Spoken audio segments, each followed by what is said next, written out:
옆뒤 좌우에 계신 분들과 한번 인사하십시다. 자기를 부인해야 삽니다. 한번 인사하십시다. 자기를 부인해야 삽니다. 옆에 사람한테, 다른 사람 부인한테 자꾸 자기 하지 마시고 당신을 부인해야 삽니다. 한번 인사하십시다. 당신을 부인해야 삽니다. 네. 오늘 본문에서 예수님은 제자들에게 자신을 따르려면 무엇이 전제가 되어야 하는지에 관해서 구체적으로 말씀하시고 계세요. 우리 예수님을 따라야 된다고 많이 얘기하잖아요. 그리고 주님을 따른다고 또 고백하잖아요. 그런데 따른다고 하는데 제대로 따라가지 못하는 것 같고, 따른다고 하는데 이대로 가도 괜찮은 건지 의심스럽고 그럴 때가 참 많죠. 근데 주님을 따른다고 할 때 무작정 따르는 것 아니고, 무작정 열심히 따르는 것 아니고, 희생만 많이 한다고 따르는 것 아니라는 거예요. 오늘 예수님께서는 제자들에게 나를 따르려면 준비되어야 될 게 2개 있다는 거예요. 그것이 무엇이냐면, 첫째, 저를 한번 따라해 주시기 바랍니다. 자기를 부인하는 일. 네, 자기를 부인하는 일이 첫 번째 준비되어야 되고요. 2번째는 자기 십자가를 지는 일. 맞아요. 자기를 부인하고 자기 십자가를 지는 일, 이것이 전제되어야 예수님을 따르게 되는 거라고 주님 말씀하시는 거예요. 많은 그리스도인들이 십자가를 지고 주님 따르는 것 많이 들어봤고 알고 있다 생각하고, 그리고 그러고 있다고, 부분적으로 내가 감당하고 있다고 생각합니다. 그런데 첫 번째 조건, 그 시작이 되는 자기를 부인하는 일에 관해서는 그리 비중을 두고 있지 못한 것 같습니다. 자기를 부인하는 일, 즉 자기 부정, 이것은 마치 불교의 수도승들이나 해야 하는 것처럼 생각하는 경향이 있죠. 예수님을 믿고 따르는 사람에게 있어서 자기를 부인하는 일은 옵션이 아닙니다. 자기를 부인하는 일 없이 제대로 된 회개가 될 수 없어요. 나는 왜 이 모양일까? 이 정도 가지고 안 되고요. 애쓰고 노력하고 반복하고 죽을 노력을 다해봤는데도 그래도 소망이 없고, 그래도 구제불능이고, 도저히 방법이 없어서 저 시궁창 밑바닥에 틀어박힌 그 상태에서 주님의 은혜밖에 남은 것이 없다고 고백하는, 바로 그 상태에서 자기 부정, 자기를 부인하는 일, 나에게는 조그마한 소망도 남아있지 않다고, 내 노력, 내 힘으로는 조그마한 것도 변화시킬 수 없고 조그마한 선함도 나타낼 수 없다는 고백, 거기까지 들어갈 때 우리는 우리 자신을 부인하게 되는 거예요. 자기 자신을 부인하게 된다는 것은 동시에 하나님께 소망을 두고 전적으로 하나님을 의지한다는 말이 되는 겁니다.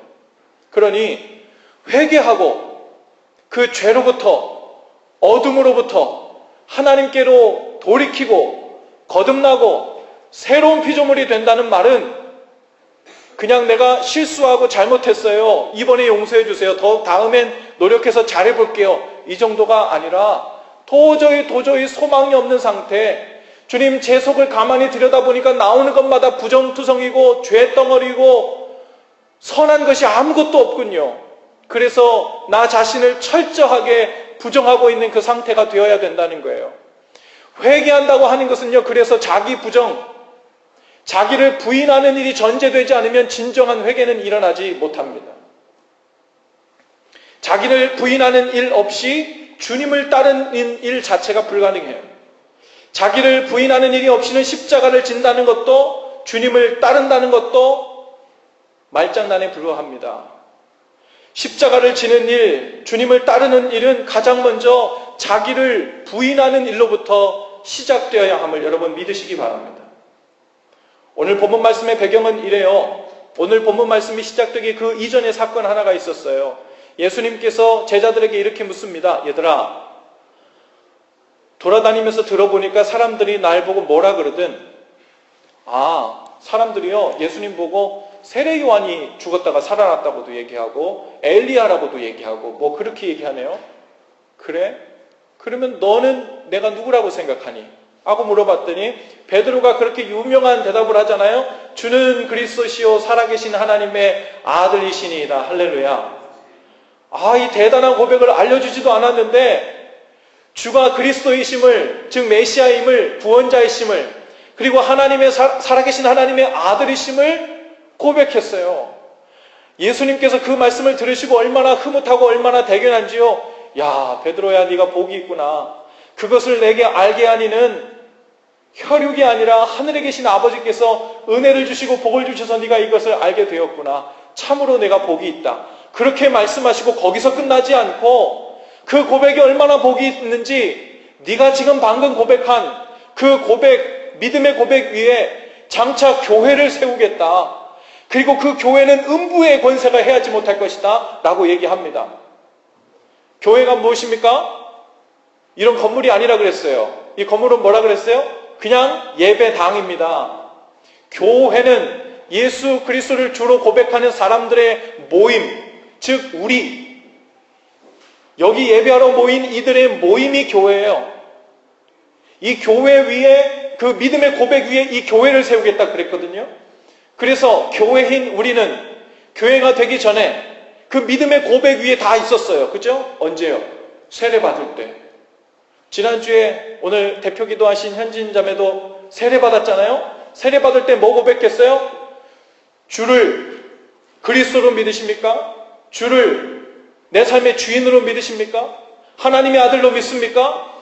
주는 그리스도시요 살아계신 하나님의 아들이심을 믿습니까? 라는 이 믿음의 고백 위에 교회가 세워진 거예요. 우리가 교회가 된 거라고요.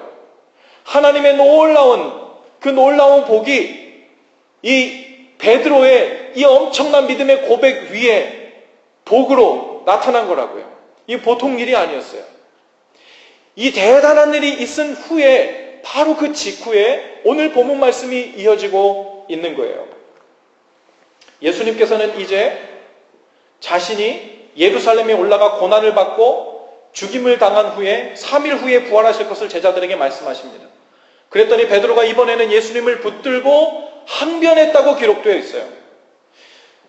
오늘 같은 본문 성경을 세번역 성경에서는 이렇게 번역하고 있습니다. 이에 베드로가 예수를 따로 붙들고 주님, 안 됩니다. 절대로 이런 일이 주님께 일어나서는 안 됩니다. 하고 말하면서 예수께 대들었다. 이렇게 기록되어 있어요. 예수님은 그런 베드로를 나무라셨죠. 심지어 사탄아, 내 뒤로 물러가라. 너는 나를 넘어지게 하는 자로다. 이렇게 말씀하셨어요. 바로 조금 전만 해도 내게 복이 있다.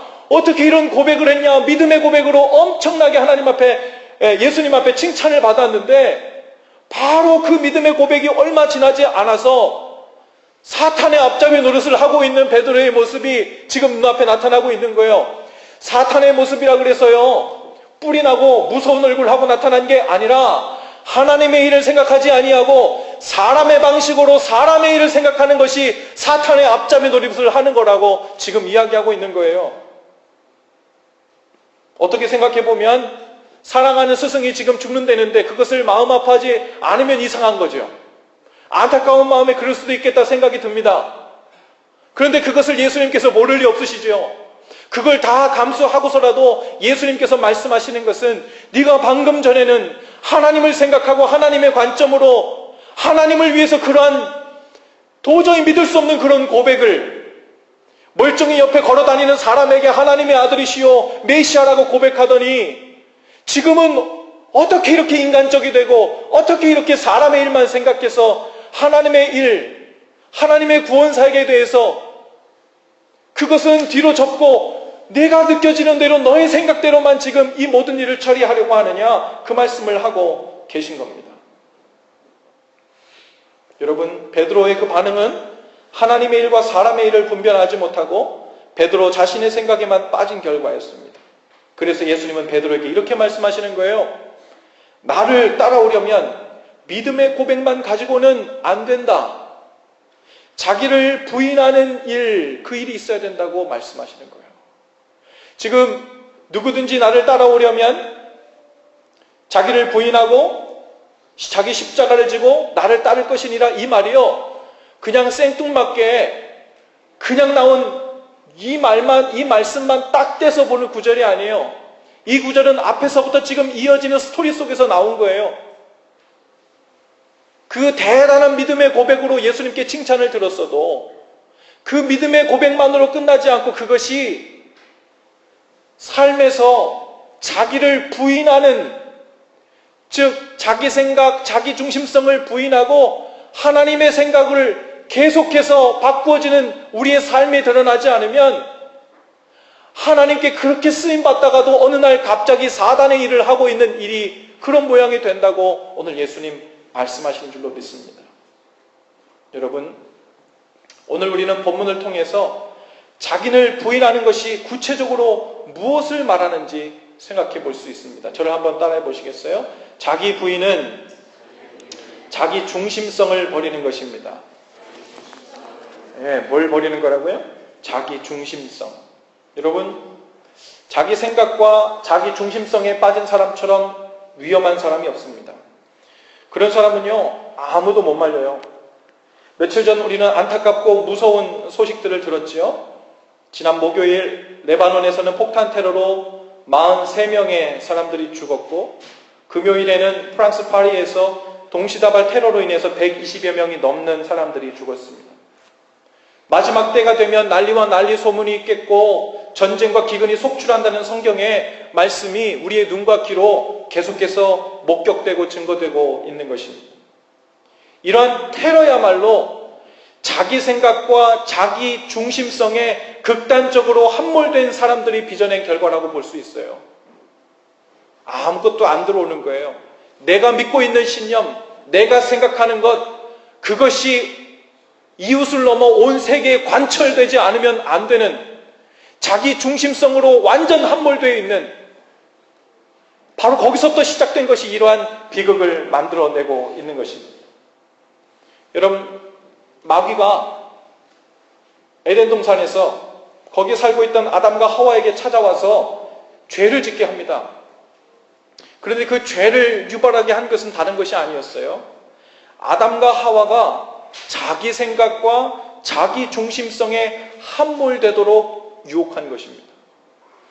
사람들이 사과 닮았을 거라고 생각하는 그 선악과, 그 선악과를 따먹냐 안 따먹냐 이런 율법적인 것이 아니고, 그 이전에 이미 마귀는 그 하와에게 나와서 이렇게 얘기하잖아요. 저 선악과를 먹게 되면 너도 하나님처럼 눈이 밝아져서 선과 악을 알게 되어서 하나님처럼 된다. 하나님께서 그걸 두려워해서 너에게 이것을 못 먹게 하느라고 이거 금단 열매로 정한 거야. 하와의 마음속에서는요, 이전에는 하나님의 생각, 하나님의 뜻이 최우선이었고 하나님 중심으로 내 삶이 이어져 있다는 것이, 내가 그렇게 창조되었다는 것을 본질로 알고 살았는데, 어느 날 하나님의 뜻보다 내 생각이, 하나님 중심이 아니라 내 중심으로 생각하는 것이 그 마음속에 자리 잡기 시작했어요. 그리고 거기서부터 죄가 들어온 것입니다. 그 후로 지금까지 모든 죄들은 사람들 속에서 자기 중심성이라는 통로를 타고 그 파괴력을 발휘하면서 역사해 오고 있는 것입니다. 그래서 자신의 죄를 깨닫고 회개하고 돌아선 사람들에게는 반드시 어떤 증거가 드러나냐면 자기 부인, 자기를 부인하는 그 삶의 증거가 매일같이 우리 삶 가운데 드러나는 것입니다. 이제는 자기 생각을 내려놓고 하나님의 뜻을 우선하는 삶이 시작되는 거예요.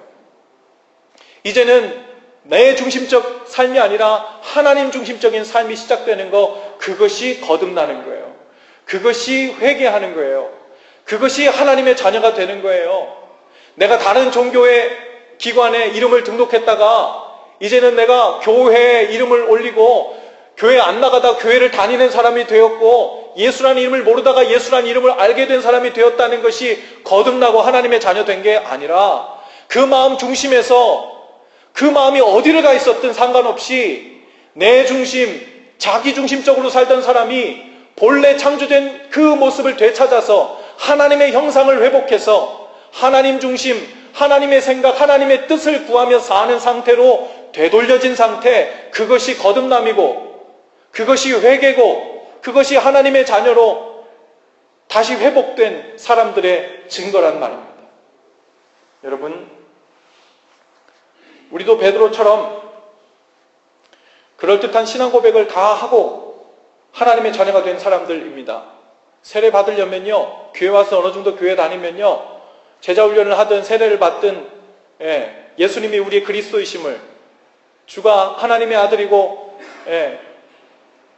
우리의 메시아임을 다 고백하고 수도 없이 듣죠. 그런데 그 고백만으로만 끝나면 그것이 문제인 거예요. 우리의 신앙 고백은 입술에서 끝나지 않고 우리의 삶 속에서 구체화되어서 자신을 부인하는 삶이라는 열매로 드러나야 하는 줄로 믿습니다. 얼마나 많은 그리스도인들이 믿음의 기도를 한다고 하면서도 여전히 자기 중심성에 함몰된 기도를 하고 있어요. 그러면서요, 믿음의 기도라 해요. 그 사람이 생각하는 믿음의 기도는 뭘까요? 기도응답 잘 되는 거. 그 사람이 생각하는 믿음의 기도는 뭐예요? 오래 기도하는 거. 그 사람이 생각하는 믿음의 기도는 뭐예요? 목 쉬는 거예요? 철야 기도하는 거예요? 금식 기도하는 거예요? No, 아니에요. 하나님께서 기뻐하시는 진정한 기도는 자기 중심성을 벗어나서 하나님을 중심에 두고 기도하는 거예요. 할렐루야. 그것이 제대로 된 건강한 기도예요. 하나님의 자녀가 되어서 하나님께 기도를 한다 그러는데요, 열심은 내는데요, 목이 쉬어라 기도하는데요, 금식을 하는데요, 40일 철야를 하는데요, 그 중심은 여전히 나 중심인 거예요. 하나님 기뻐하건 말건, 하나님의 뜻이 어디 있건 상관없이 내가 원하는 거 위시리스트, 내가 갖기 원하는 거 쇼핑리스트, 그거 가지고 와서 하나님 앞에 쭉 읽어내려가는 거예요. 그리고 다 읽고 나서는 뭐 해야 돼요? 하나님께서 너 1번부터 10번까지 얘기했지? 사실은 그 중에서 몇 번은 내 생각과 좀 다른데, 이 조정기간이 있어야 되는데 그냥 쭉 아래고서 얼른 일어서는 거예요. 주님께서 아니라고 할까봐. 그리고서는 그것이 얼마나 파워풀하게 스피디하게 응답이 되었는가, 그거에 따라서 믿음의 기도, 영빨 있는 기도, 그것을 판단 기준 삼으려 하는 겁니다. 믿음의 기도, 영적인 기도는요, 자기 중심성을 벗어난 기도예요. 하나님께 전적으로 맡겨진 기도고, 내가 원하는 것이 아니라 내가 원하는 것이 있더라도 그것의 모든 결정과 가장 선한 것을 판단하시는 그 주권을 하나님께 맡긴 기도, 그것이 주님께서 원하는 참된 기도이고 하나님 중심의 기도인 줄로 믿습니다. 여러분, 말씀을 통해서 민족 구원을 갈망하며 성서한국이라는 책을 펴냈던 김교신이라는 분이 있어요. 다음 주일은 아까 제가 광고했던 것처럼 한 해를 돌아보면서 주님께서 올해 우리에게 주신 너무나도 감사한 제목들을 기억하시면서 하나님께 감사의 예물도 드리고 감사의 고백도 드리고 다 같이 모여서 하나님을 예배할 것입니다. 이 김교신이라는 사람도요, 한 해를 돌아보면서 하나님께 감사의 기도를 드린 적이 있는데, 그 기도문 중에 아주 독특한 기도문이 있어요. 이렇게 기도를 하고 있습니다. 주님, 지난 한 해 동안 응답해 주신 모든 기도로 인해서 감사를 드립니다. 뿐만 아니라 제가 드린 기도들 중 응답해 주시지 않고 기각해 주신 것에 대해서도 깊이 감사드립니다. 기각해 주신 거, 그거 너한테 주면 안 되는 거야. 너한테 해가 될 거야. 지금 이 타이밍에서 네가 가져서는 안 되는 거야. 그건 내 뜻과 달라. 그래서 주님께서 알아서 기각해 주시고 안 주신 것에 관해서 얼마나 다행이고 감사한지, 그것에 대한 감사의 기도를 하나님께 올려드렸다는 거예요. 이거 어떻게 가능해요? 내 뜻보다 더 크신 하나님의 뜻, 내 생각보다 더 선하신 하나님의 뜻, 그것을 신뢰하고 전적으로 주님을 믿을 때 이것이 가능하지 않겠습니까? 제가 아주 좋아하는 노래 중에 좀 흘러간 노래지만 시인과 촌장이라는 그룹의 가시나무라는 노래가 있어요. 여러분 아십니까? 조성모가 리메이크해서 부르기도 했었죠. 그 그룹 멤버 중에 한 분이 하덕규 씨라고요. 찬양 사역자이면서 방송인으로 활동하다가 지금은 목사님이 되셔서 백석대학교 실용음악과 교수로 계신 분이 계십니다. 제 기억으로는요, 한 4, 5년쯤에 하덕규 목사님께서 우리 교회도 방문하셔서, 제가 이 교회 목사로 오기 전이죠, 주일날 바로 여기에서 가시나무를 부르셨었어요. 제가 그때 2030 컨퍼런스에 참석했다가, 그게 아마 제가 미국 교회에서 목회하고 있을 때였어요.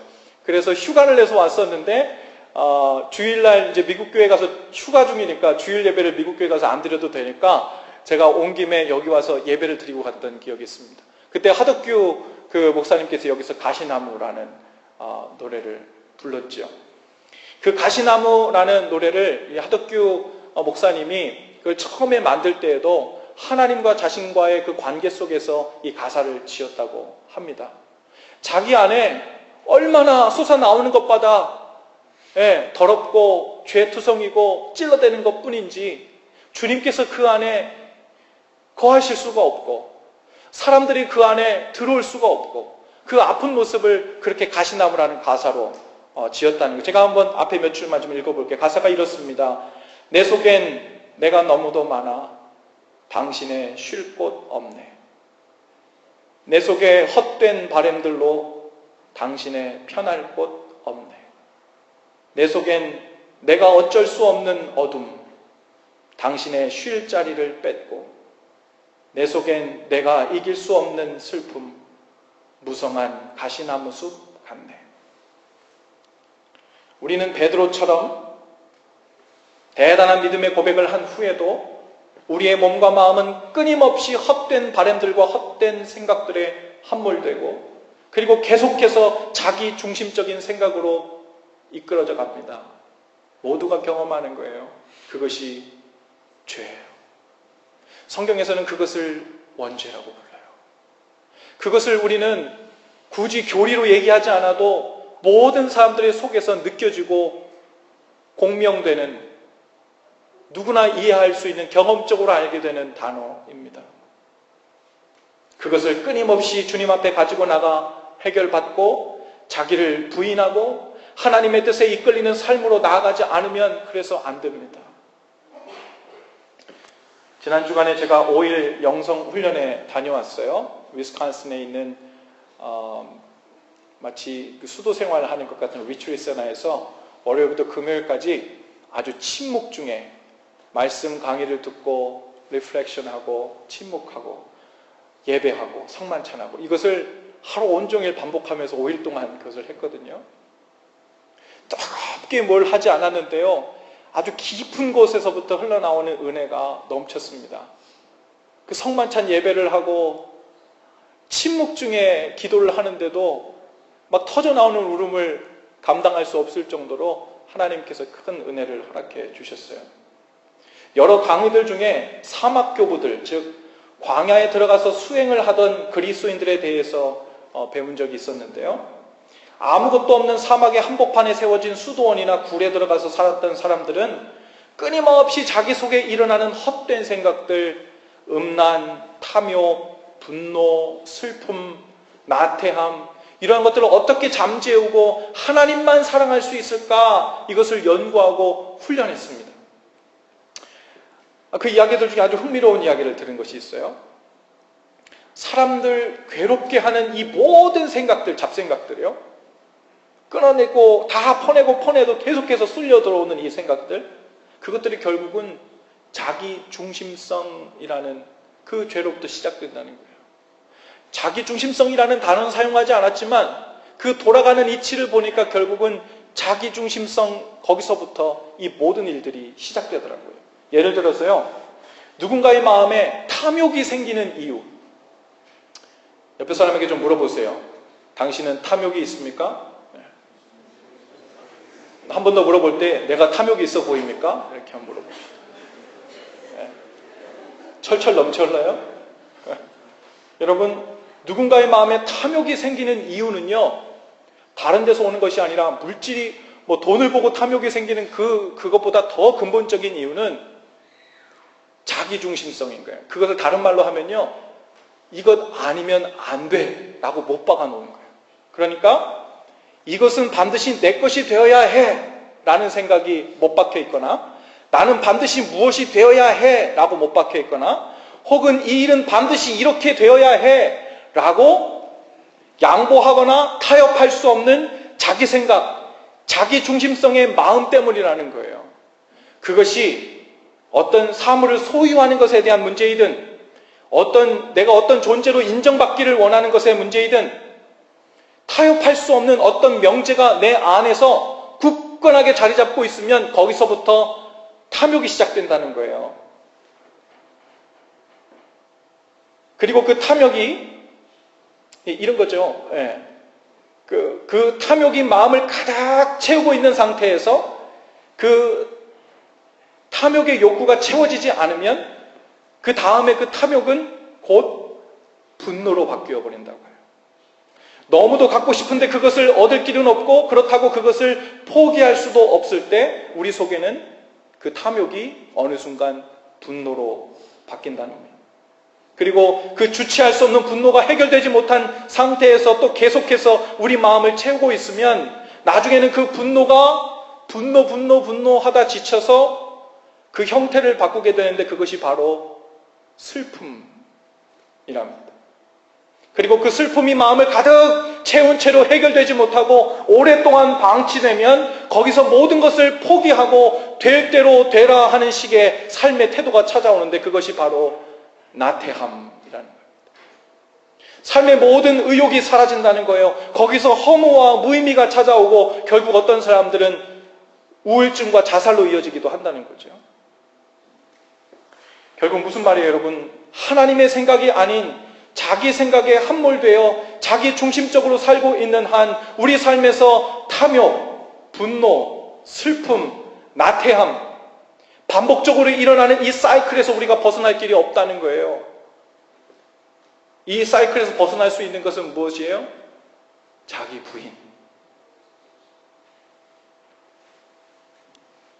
그 자기 부인을 통해서 우리가 온전히 자유케 된다는 거예요. 우리는 자유케 되기 위해서 내가 원하는 걸 다 하면 자유케 될 것 같은데 아니라는 거예요. 진정으로 자유케 되는 것은 내가 이것을 원해. 하지만 그렇게 되지 않아도 괜찮아. 이렇게 될 때 자유케 된다는 거예요. 여러분이 참으로 자유케 될 때 우리는 언제 자유케 됩니까?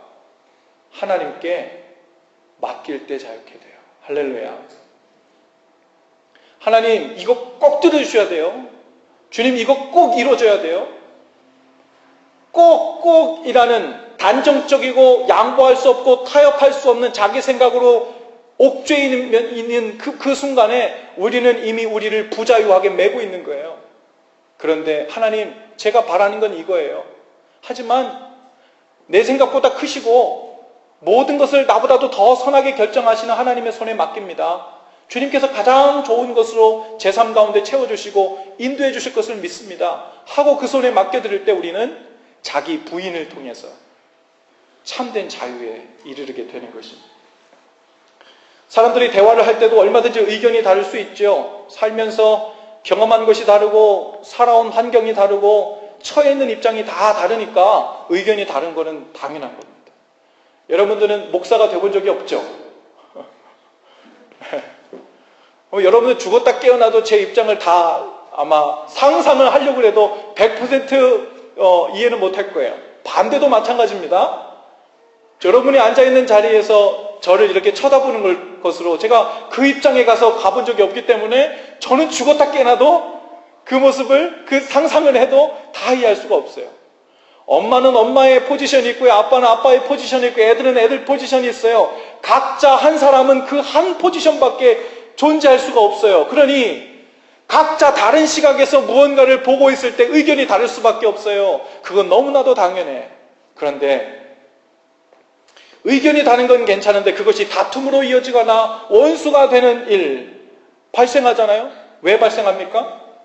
그것은 자기 중심성을 고집하면서 놓지 않고 있기 때문에 그래요. 상대방의 입장과 의견이 이해가 안 되면 그런 게 있나 보다 그래 이러면 되는데 거기에 그치지 않고 정죄하거나 판단하거나 비판하며 나서면 싸움이 일어나는 거예요. 가정에서도 아내는 아내대로 남편은 남편대로 아이들은 아이들대로 자기를 부인하며 하나님의 뜻, 하나님의 말씀에 자신의 뜻을 조율해 가면서 그렇게 살면 참 다행인데 그래도 스트러글이 있고 그래도 쉽지 않지만 저마다 자기 중심성, 자기 생각에 매여서 가게 되면 이 얼마나 어려운 삶이겠어요. 교회 안에서도 마찬가지예요. 베드로처럼 아무리 대단한 믿음의 고백을 하고 찬양을 하고 기도를 유창하게 한다고 해도 그 삶이 자기를 부인하는 것으로 이어지지 않으면 교회 안에서 만나는 사람들마다 부딪히고 문제가 생깁니다. 저는 오랫동안 한인교회에서 사역을 했죠. 한국에서도 미국에서도 한인교회에서 부교육자로도 사역을 했었어요. 언젠가는 성도님 중에 마치 시한폭탄같이 여겨지는 분이 계셨어요. 연세도 좀 있으신 분이셨는데요. 그분은 교회에서 사역하러 들어가는 자리마다 팀마다 멤버들과 싸우고 불평하고 문제가 생겼어요. 교회에서 그분과 한 번 안 다퉈본 사람이 없을 정도로 거의 시한폭탄 같은 분이셨죠. 그런데 나름대로 이상한 것은 신앙도 뜨거우셔요. 헌신도 잘하시는 분이셔요. 선교에도 관심이 많으시고 헌금도 성실히 하시는 분이신데, 그런데 늘 하나 자기 부인이 안 돼. 자기 주장이 세. 항상 자기 중심적이에요. 자기가 원하는 대로 모든 것이 다 이루어져야 되는 거예요. 그러니 가는 데마다 부딪히고 가는 사람마다 싸우고 가는 사람마다 비판하고 정죄하고 판단하는 일이 생겨나니 도대체 이게 시한폭탄 같은 거예요. 자기를 부인하는 삶이 없는 거예요. 베드로가요, 그 믿음의 고백 위에 교회를 세울 만한 대단한 믿음의 고백이었지만 하나님의 일을 먼저 생각하지 아니하고 사람의 일을 생각함으로 자기 부인이 없었을 때 사단아 내 뒤로 물러가라. 예수님으로부터 극 칭찬으로부터 극 저주에까지 이를 때까지 떨어진 것처럼 우리가 믿음의 고백만 했다고 바로 선 것이 아니에요. 우리의 삶 가운데서 계속해서 자기 부인이 일어나지 않으면 가정도 교회도 사회도 평안이 없는 거예요. 늘 살아는 판을 걷게 되는 거예요. 언제 터질지 모르는 시한폭탄 같은 존재로 주님 앞에 살아가게 되는 것입니다. 오늘 예배 후에 청년부도 새로운 임원을 뽑고 우리 샘터도 새로운 리더들을 뽑게 되어 있습니다. 바라기는 자기 부인을 하고 하나님의 뜻에 내 뜻을 조율하고, 주님 제가 다른 건 다 못해요. 그런데 적어도 주님께서 그러시다 하면 제가 주님 마음에 맞출게요. 조율할게요. 이것으로 준비된 새로운 리더들 또 새로운 임원들이 다 선출되실 수 있기를 바랍니다. 또 그것을 위해서 기도하시고요.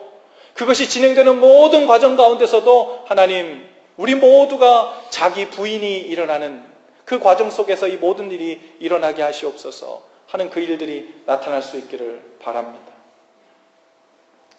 한 수도원에서 수행을 하고 있는 한 수도사가 하루는 수도 원장에게 와서 이렇게 말합니다. 원장 수도사님, 저는 정말 너무 괴로워서 더 이상 수도 생활을 못하겠습니다.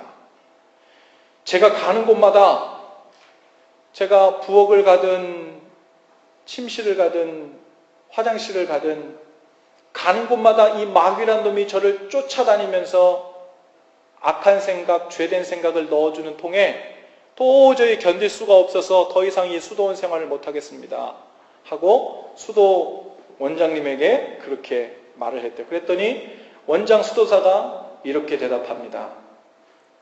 마귀가 너를 쫓아다녀? 그럴 리가. 네가 마귀를 쫓아다니는 게 아니고 무슨 말일까요? 마귀가 좋아하는, 마귀가 잘 생활하며 상생할 수 있는 마음의 환경을 준비해 놓고 있다는 거예요. 그러면 그 마귀는요, 그 먹이가 그 안에 있기 때문에 자꾸만 찾아온다는 거예요. 그 먹이가 뭐냐면 바로 자기 중심성이에요. 자기를 부인하지 않는 거예요. 자기를 부인하지 않고 환경이 바뀌었으면, 나 빼고 다른 사람들이 바뀌었으면, 이 모든 것들이 우리 마음 가운데 찾아올 때 마귀가 딱 잡아먹기 좋은, 딱 활동하기 좋은 마음 환경이라는 거예요. 여러분, 자기 중심성은 마치 기름과 같습니다. 자기 중심성으로 꽉 차 있는 사람에게 누군가 말실수 하나만 하면 그 사람의 마음은 못마땅함으로 활활 타오르지요. 자기 중심성으로 꽉 차 있는 공동체에 작은 죄와 허물의 불씨만 던져놓으면 스스로들 서로를 비난하고 판단하다가 자폭하고 맙니다. 그러나 예수님의 말씀대로 자기를 부인하는 자들로 가정이 구성되고 교회가 구성되고 사회가 구성될 때 죄와 허물, 때로는 실수가 보여도 그것으로 인해 화재가 내고 불타서 죄가 되는 일이 없는 거예요. 할렐루야. 여러분, 베드로는 멋진 믿음의 고백을 했어요. 하지만 그것이 자기를 부인하는 삶으로 이어지지 못했습니다. 물론 이렇게 부족한 베드로에게 하나님은 포기하지 않으시고 반복적으로 계속 찾아오십니다. 예수님을 부인하고 도망가도 찾아오고 또 찾아오고 또 찾아오고 와서 기회를 계속 주시죠. 그 모든 과정 속에서 베드로가 점점 변하기 시작하는 거예요. 점점 자기를 부인하는 사람으로 점점 변하기 시작합니다. 결국에는 두려워서 예수님을 모른다고 저주하면서 3번이나 부인했던 이 베드로가요, 나중에는 예수 그리스도를, 그분의 뜻을 인정하고 나를 죽이고 나를 부인함으로 예수님처럼 십자가에서 거꾸로 매달려 순교하게 되는 자리까지 가게 되는 거예요. 베드로가 처음부터 대단한 믿음이 있었던 게 아니에요. 주는 그리스도시요 살아계신 하나님의 아들입니다라고 고백했을 때 이미 대단한 믿음이 하늘로부터 임한 게 아닙니다.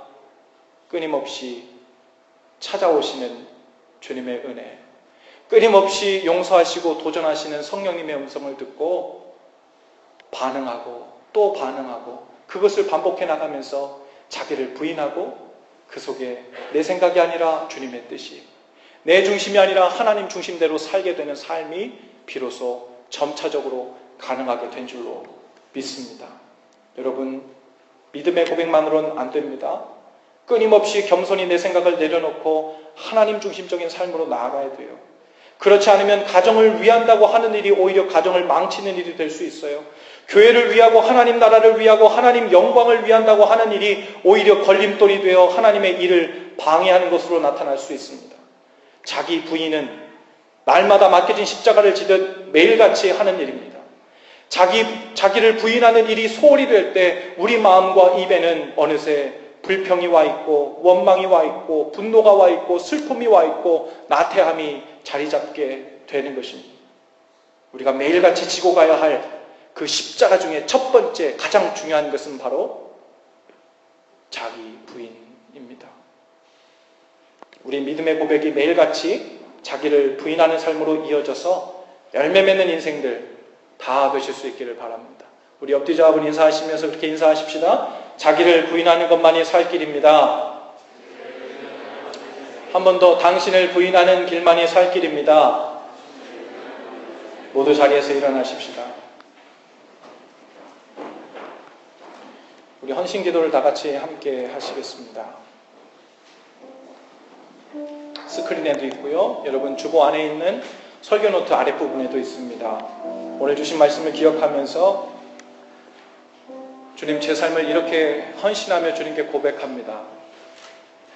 사실 저는 주는 그리스도시요 살아계신 하나님의 아들입니다 라는 것도 제대로 된 믿음으로 고백하지 못하는 아직 초보입니다. 하지만 주님께서 또 찾아와 오시고 또 기회를 주시면 제가 그 손을 붙잡고 제 삶을 부인하고 주님께서 제 안에 사시게 되는 데까지 나아가고 싶습니다. 그 고백으로 우리 주님께 함께 고백하며 나가길 원합니다. 함께 기도하십시다. 귀하신 주님, 이제는 믿음의 고백뿐만이 아니라 자기를 부인하는 삶으로 깊이 나아가기를 원합니다. 매일같이 제 생각을 내려놓고 주님의 뜻과 생각을 묻고 순종함으로 참된 자유를 경험케 하옵소서. 날마다 자신을 부인함으로 나는 죽고 주님께서만 제 안에 살아서 일하시기를 원합니다. 성령님 오셔서 저의 약함을 도우시고 인도해 주옵소서. 예수님의 이름으로 기도합니다. 아멘. 우리 함께 찬양을 하실 텐데요. 제가 영성훈련에 들어갔다가 마지막 날 저녁에 치유기도라는 시간이 있었어요. 다른 특별한 시간은 아니고 성부, 성자, 성령의 이름으로 감독님께서 제 이마에 성호를 그으시고 기도 제목이 있으면 우리 동료 목사님들에게 가서 기도 부탁을 하고 함께 손을 잡고 기도하는 시간이었어요. 예의상 갔던 것 같아요. 예의상 목사님들께 예의상 가서 기도 제목이 있습니까? 하고 하는데 말문이 막혔어요. 내가 무슨 기도 제목을 내놔야 되나? 근데 저도 모르게 제 입에서 그런 말이 나오더라고요. 저는 교만합니다.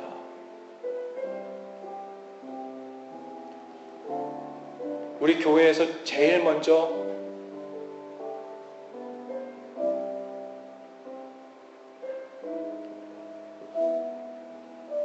무너지고 부서지고 깨져야 될 사람이 접니다.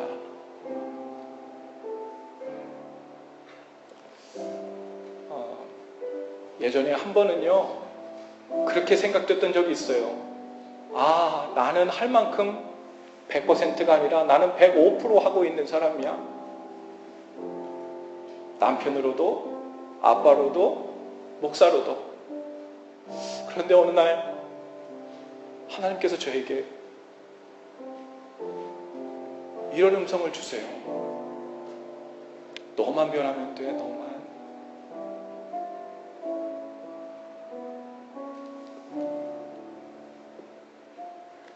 봐라. 너만 변하면 그 일로 인해서 모두가 변하는 걸 보게 될 거다. 아, 제가 걸림돌이 되고 있군요. 제가 방해물이 되고 있군요.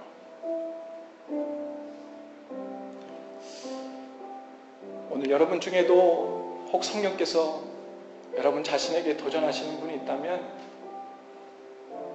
주님, 바로 제가 깨져야 될 사람이고 제가 가장 돌처럼 굳어진 마음으로 교만했던 사람입니다. 다른 사람이 아니라 내 아내도 내 남편도 내 아이들도 내 주위에 있는 누구가 문제가 아니라 주님, 제가 녹아져야 되는군요. 제가 무너져야 되는군요.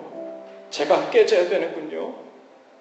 주님, 제가 저 시궁창 밑바닥에 쓰러져야 하는군요. 하나님, 제가 저 엎드려야 하는군요. 제가 무릎 꿇어야 하는군요.